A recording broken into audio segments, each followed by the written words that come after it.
चंद्रपूर जिल्ह्याला पावसानं चांगलंच झोडपलंय। अनेक नद्या धोक्याच्या पातळीवर वाहू लागल्या। यामुळे बऱ्याच गावामध्ये पावसाचं पाणी शिरलं असून अनेक गावात पोलिसांनी आपत्ती मदत केंद्रातून मदत पाठवून लोकांना पूरग्रस्त भागातून सुरक्षित स्थळी पाठवलं जात आहे। चंद्रपूरच्या चिचपल्ली नजीकच्या घोंडसावरी येथे असाच एक प्रसंग घडलाय। या भागात चाल झोपला मारुती मंदिर परिसरात एक वयोवृद्ध आजी गेल्या काही दिवसापासून वास्तव्यास होती।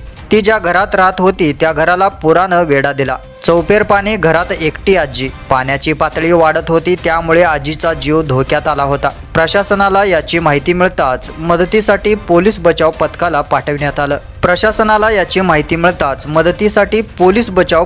पाठविण्यात आलं। अर्ध्या तासाच्या अथक प्रयत्नानं आजीला घरातून सुखरूप बाहेर काढण्यात आलंय। आजीला सुरक्षित स्थळी हलविण्यात आलंय। हा व्हिडिओ समाज माध्यमात चांगलाच व्हायरल होतोय। पुराचं पाणी वाढत असताना देखील आजीनं धीर सोडला नाही। तिनं बचाव पथकाची वाट बघितली। अखेर आजीला घरातून बाहेर काढण्यात बचाव पथकाला मात्र यश आलंय।